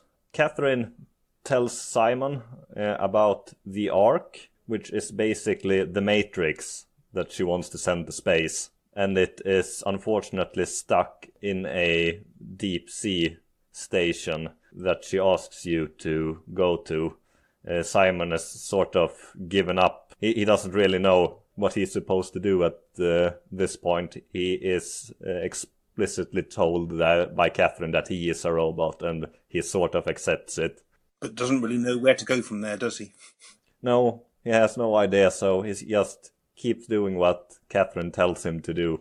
At this point, I was alluding to a bit earlier in the last show that you might not entirely trust Catherine, and did anything change over this episode? I still trust her at the moment. Yeah, same. I mainly trust her, though she's a little bit sociopathic with her let's kill a robot to get some parts and things like that. Yeah, that's a little sketchy. Then you know how it works. We need to get a new tool chip and switch it. Care to point me in the direction of the closest tool chip storage? I think it would be easier to just take one from a robot. What? Just knock a robot over the head and steal their chips? The toolbox over there says it has a stun baton. You could use that. Come on, I don't want to hurt anyone. Isn't this a bit much? It's just a robot, Simon. We're just robots. Sort of. I'll get us a chip. While exploring the area where Catherine was, you come across a few audio logs that are rather important, but you might not realize it at the minute. It introduces Mark Sarang, who is a bit of is a bit spiritual about the whole transfer minds to robots thing, and not in a very good way. Simon decides to help Catherine with getting the Ark out in space, since it's still stuck on Earth. To do so, they need to find the Dinobat, which is a underwater vehicle that is capable of surviving in the deep sea. So they set off and try to find a vehicle, and they go through the underwater station, the Curie, which is not only underwater, it's flooded completely. And there is a monster stalking the halls. It's actually a sunken ship, isn't it, rather than a station? It might be a sunken ship. I think it's a station. It sort of looks like it's stuck in the ground and they have put up pylons and things outside. But it certainly looks like a ship. While in the station, you see some news, some footage from the surface of Lisbon in Portugal, which is on fire. And you hear some rather distressing things. Ben, since you were playing in normal mode, you had a monster running around, so I don't know if you stayed to see the entire thing or if you just ran away. I did the first time and then died, and then I tried to sneak past him several times and died, and then eventually made it through. Yeah, the station/ship is rather difficult to navigate, at least in the beginning, and then things light up, making it easier. To get away from the Curie, you have to destroy the station. Catherine is very calm about it. Yeah. She is just, let's make some mess here and then we can leave. Unfortunately, you make a little bit too much of a mess and blow up the entire thing, crashing your escape vehicle. I was mad at that part. I was like, damn it, I gotta travel around the water again. Yes. Just before that part, though, for someone playing in normal mode, the actual bit where you blow up, you've got to pull out the cables and run, that was murder in normal mode. You've got to be inch perfect on your running, never catch your foot on anything or the monster will catch you. I died so many times there. For real? Oh, I didn't realize that. I never died the first time I played through. I got lost. I did try out just to run into the monster on in safe mode, and you actually go down and the screen goes black, but it just keeps going immediately after that with the monster gone. No, it's very, very annoying. You've got to be perfect or you die and start again. Yeah, I didn't realize that since, well, I did it in my first try. You must be good. Yeah, let's go with that. One thing that I wasn't very good with was that I had forgotten that you had a flashlight. Since it was a while since I last played the game, and it doesn't really hold your hand at all. And if you play this weeks apart, it gets difficult to remember some basic things like you crouching and using your flashlight. Oh yeah, it took me a minute to remember how to crouch. I just played it again last night. Yeah, I also lost my first few deaths because I'd forgotten there was a run button. Oh yeah, I forgot that too. Yeah, that helps. The monster definitely catches you if you're not running. If you are not running, those underwater sections must really suck. Yeah. I didn't get as lost this time though, as I took your advice and was looking for the visual clues, so it wasn't as hard to navigate. Yeah, and I think it's easier this time since there are lights almost everywhere telling you where to go. Yeah, it did seem less confusing than the first two episodes that we were on. Yeah. While you are escaping in the escape vehicle that immediately crashes, you are told that about the AI that is working around the stations and that has started some kind of infestation, that black stuff that is all over the place. And it's very likely connected to all the crazy robots running around. Is that black stuff, does that heal you on normal mode? Yes, it does. Okay. I wasn't sure what it was doing since I'm playing in safe mode. There's a rather funny bit when you do it with Catherine conscious, because she has never seen it before, and when you do it, she really freaks out. Once the ship has crashed, you end up outside of Delta, I believe it's called. This is an underwater section with where you actually have to navigate and find your way around. You get saved by a little robot that helps you around, open doors, and makes it easier for you around the area. There's also a semi-crazy worker there who just swims around, speaks to himself, and doesn't really respond in any meaningful way when you talk to him. To get out of Delta, you need to summon a Zeppelin, which is some kind of underwater vehicle for loading heavy equipment. Did you have any issues around Delta? I got a little mixed up when I was doing that puzzle, I forget what it was. The antenna? Yeah, the antenna. I was having trouble with that for a minute. I really like the puzzles in this game, but they do not tell you what to do. You really have to figure them out yourself, and I haven't played anything quite like it. Have you ever played The Observer? I have not. It kind of reminds me of that. No. I might have to check that out. Well, it's on Game Pass right now, I believe. Perfect. I didn't have any trouble really with the puzzle, but I found the map and figured out what I was meant to do, but I was looking for an antenna, not a little console, so I wandered over the entire map for about 10-15 minutes trying to find a massive antenna. Yeah, there is an antenna, but it's not very big. And it's nothing to do with where you've got to go to manipulate the antenna. No, there's a console that you use to... Yeah, so I eventually had to look on a guide to find that I was looking for a little console rather than an antenna. Yeah. Apart from that, no trouble. Yeah. And while you're exploring Delta, you come across some rather gruesome parts as well. There's a guy in a diving suit that seems half dead, lying around, still breathing, but you can't talk to him. And you also are told about Terry Akers, a person who worked at the site and apparently went a bit crazy. And some very disturbing... Did you find his eyes? His eyes? Yes, his eyes are inside one of the buildings at Delta that you enter. No, I didn't find those. I didn't find them. I did find some very disturbing writings, one of which included implying he was about to take his eyes out. Yeah, you can find his eyes on the floor Ooh. in one of the rooms. So you can just pick them up and throw them around if you feel like it. Oh. That's gnarly. It's just sort of comical. You come in, oh, there's blood all over the floor. Oh, there's eyes here. Oh, I can pick them up. Oh, I can throw hoops with them. See if I can get this stuck on the over here. It's just some silly mechanical things. Once you have summoned the Zeppelin, you're asked by Catherine to replace a ship that is broken in the control unit. And to find it, you need to destroy a robot. And this is a part where you can actually choose which robot to destroy.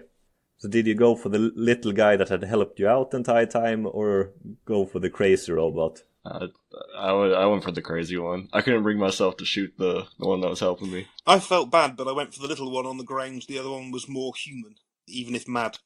Catherine, I took the little one this time, took the big one last time, and Catherine was sort of making fun of Simon when when she asked which one you destroyed. Oh, not the little one. He's so cute.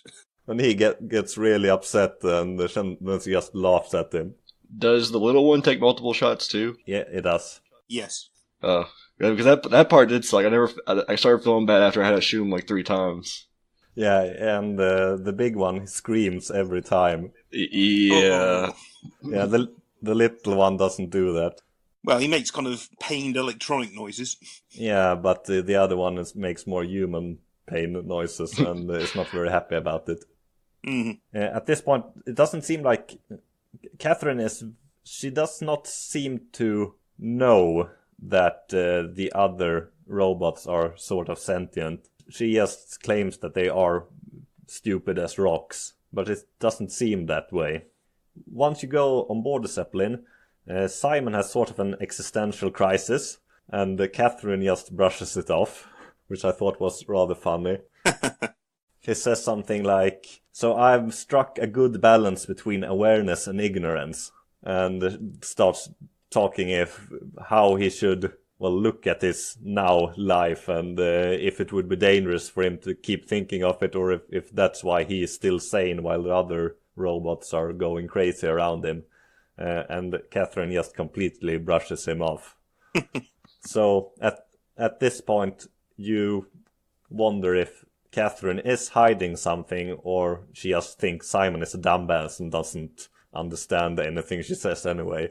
As I say, that's the bit that made me start to think the robot and this bit, she's a bit sociopathic. I might keep an eye on her. I like talking to her, though, because I'll say those parts, it's almost like a break from all the spooky, scary stuff going around. Yeah, and usually she is talking in safe spaces where there's not much else going on. Yes, does make it very relaxing compared to the eeriness. But it almost ramps up the eeriness when it happens, because you start, at least for me, I started feeling kind of safe, and then she'd stop talking, and then it's like, oh no, something's about to happen. True. After your little ride on the Zeppelin, you arrive outside of Theta. This is a very small area where you just, if you want to, you can just run up and open the door if you'd like. There's also some audio logs and things around that tells you a bit of how Akers arrive to Theta, and as you might have figured out, that he's up to some bad stuff. He's the guy that pulled out his eyes and murdered the help that was supposed to come over and help him. Yes, and it's clear from the audio logs that they don't realise that as they're helping him into the station and treating him, so I've got a feeling they're going to get a surprise. And so far you've only met one living human while in the future, so to speak. So do you expect to find any once you've entered Theta? Hopefully. I'm fearing there'll be no one but Akers left, but we'll see. Outside of Theta, you can also find a robot called Robin. Did you find her? No. I just went straight in. I didn't know there was all that stuff you could explore. Yeah, there's a lot of stuff. There's also an audio log with a discussion with Catherine while she was, with human Catherine, talking to someone else. And she does seem to be a bit socially awkward, even as a human. They discuss at length how she is not very likable, but that she should try harder. Well, back to Robin. There's a robot outside of the entrance that you can talk to, and she talks about the Mark Sarang character that you heard from, who started telling people about the continuity, that you should kill yourself after you have uploaded your consciousness, otherwise there would be two of you and you would not live on as a robot because there was two of you. And that's an idea that she has at least convinced a few people of. For the fucking love of God, or whatever you think is important, don't kill yourself. This place is miserable enough. Don't force your friends to clean up your blood. Rest in peace. Quality. Good? Beautiful, sir. Robin is one of those persons that went for a mind scan, then she planned on killing herself, but she can't remember that part. And then she woke up as a robot, but she is not entirely coherent, and she does not understand where she is, and she believes she is on the Ark, but she clearly is not. She is in a robot body on the bottom of the sea. And if you choose, you can kill her by pulling her out from the WoW. There are plenty of small choices that could have been an achievement. I'm kind of glad that they weren't. I should have explored more. Well, after that you enter Theta. That's where we stop for this week. So I've heard that you expect to find acres inside Theta. I'm fearing very much that I'll find him and a lot of corpses, but we shall see what happens next week. We'll see if the Dunbat is where they suspect it is. So it's not going to be there. It might not be. Any other ideas where you think the story is going now that you're going to send the Matrix into space? Not really sure. Not the vaguest, but I'm enjoying the story. Yeah, it was a good story. Like I said last week, just a really good soundscape too. Oh yeah, it makes it very creepy. I think that is all for this week. Thank you for joining me, BenL72 and Dinobull. Thank you. Thank you. So next week we will play up to the achievement Killed the Dream I Dreamed. Bye everyone. See ya. Bye. Na na na na na na na na na na na na na. Na na na na na na na na na na na na. I got a new review game, I'm gonna play it tonight. It cost a lot of money, I guess that means it's alright. Download it to my hard drive, let's hope it doesn't bite. I'm gonna play some Riot, we're all gonna get in a fight. So what? I'm still a gamer, you've got gamer score, and I'll complete you. And guess what? I'm having more fun now that you're done. I won't miss you at all. Na na na na na na na na na na na na na. Hello everyone, I'm Kronos, and it is time to review Riot Civil Unrest.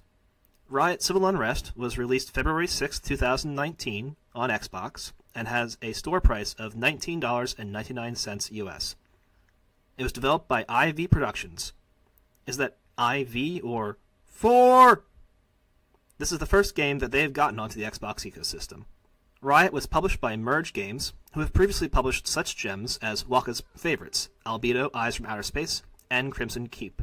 They've also published Cast of the Seven Godsends, with 8 unobtainable achievements, Tango Fiesta, with 4 unobtainable achievements, and Unbox Newbie's Adventure, with 1 unobtainable achievement. In spite of this generally poor company, and in spite of the fact that all of Riot's achievements are fully functional, Riot Civil Unrest currently ranks the lowest rating of all Merge Games published titles on TA, with a rating of 0.5 stars based on 1 review. But take that with a grain of salt, because that 1 review will skew things. Riot Civil Unrest is listed as a management game on True Achievements, but I disagree. The game is primarily an RTS, similar to Halo Wars, StarCraft, or Command & Conquer. Where Riot differs profoundly from those RTS roots is in theme.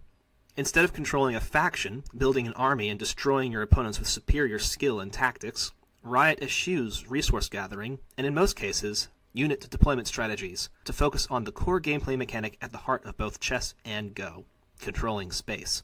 Each level in Riot, you are given a number of units, either protesters or police, and tasked with attacking or defending a territory or property. While you can select different gear configurations when playing in story mode, particularly earlier, your options are limited.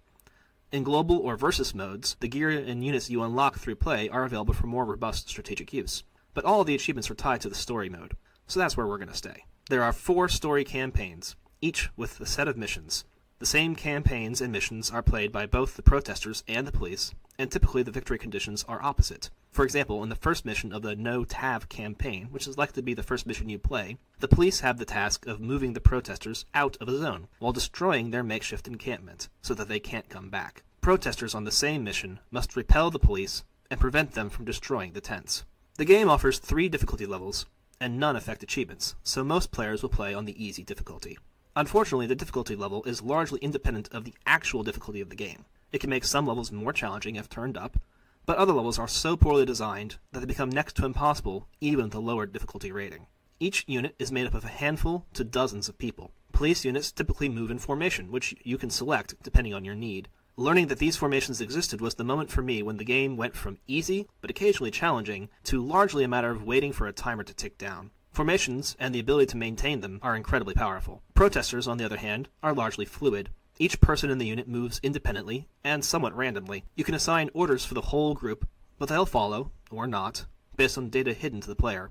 Protester units become scattered, and their center of mass is what receives directional move input, which can result in different people in the unit being given contradictory orders. Typically, playing as the police is much easier in Riot, whether because of an effort to maintain accuracy to the real-life events that are the source of these missions, or due to limitations in programming power available. The protesters often feel undermanned. They will typically outnumber the police by only a factor of 2 to 1, or perhaps as much as 5 to 1, but the scale of these protests would seem to require numbers closer to 10 to 1 or even 100 to 1, and such a large mass of humanity would give the protesters a much-needed boost in power. Playing as the protesters, then, is typically more challenging. They lack the police unit's specialized tactics and gear, which makes most missions trivial.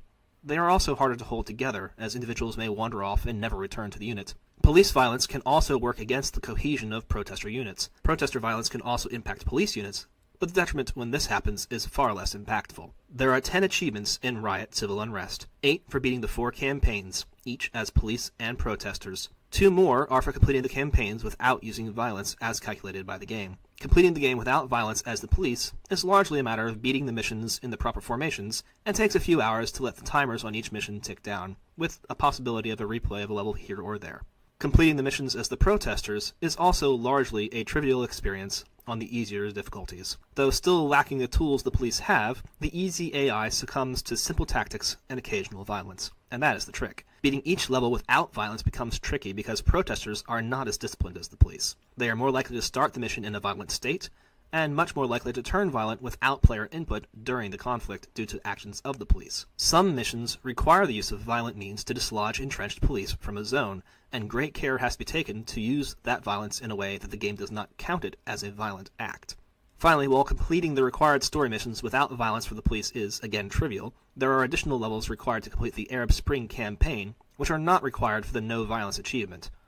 And for good reason. Even on the easiest difficulty, due to terrible controls, being massively outnumbered, and having only 6 units made up of a very small number of police, and the sheer scope of the requirement, brutal violence is required to win even on the easiest difficulty. Clearing this 4th mission in the Arab Spring campaign is so hard that it has sparked purchasers of the game to start a petition to get it removed. The problems the game has at large are doubled in this mission. RTS games have always had a hard time on console. While a robust input device, the controller simply lacks the capacity for APM that a keyboard and mouse have. So it's no surprise that the control scheme in Riot Civil Unrest is far from good. It is a given for the genre. But even within the limitations of the genre, there are impressively weak moments. The game is remarkably unbalanced, with a huge favor to the police in almost all cases. Again, this could be a nod to accuracy, but when making a game, typically we want to favor fun over accuracy. There's a field of display that you cannot change. You are looking where the action is. If the action happens to be off-screen, too bad. Use of gear, particularly necessary when playing as the protesters, is a cumbersome experience due to the lack of a pointing device. The art style is highly pixelated, which keeps resource use low as the game processes the actions of hundreds of independent actors at the same time. While not pretty to look at, I never found it to be a problem. The audio production is interesting in that the game has some original music that is largely compelling, and the mobs of people sound authentic. Unfortunately, there is very little diversity in the audio, so it becomes repetitive quickly, and then annoying. The game does seem to do better in verses, where additional options and access to all unlocked gear provide more strategic options and better balance, and players familiar with the game could reasonably have fun pitching a battle over their territory. With no achievements in this, or the similarly interesting global mode, however, I don't imagine many will try it out. And given the low start count on true achievements, 37 at this time, including this reviewer, it seems unlikely anyone will ever experience them. The game does do a few things well.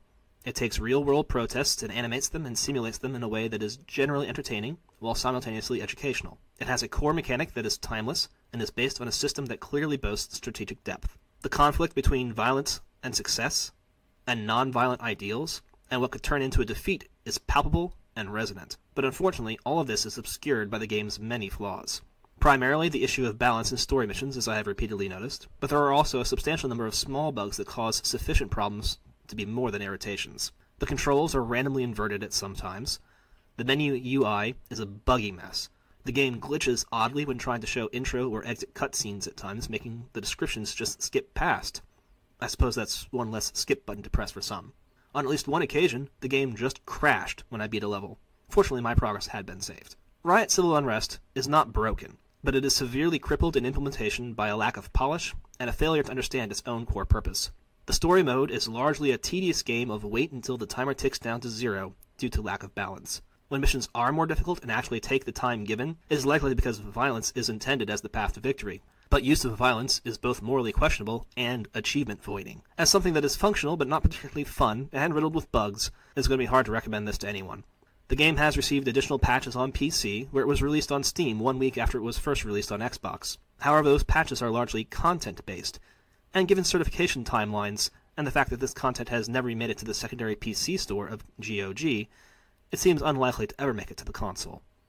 I rate Riot 1 police baton out of 5.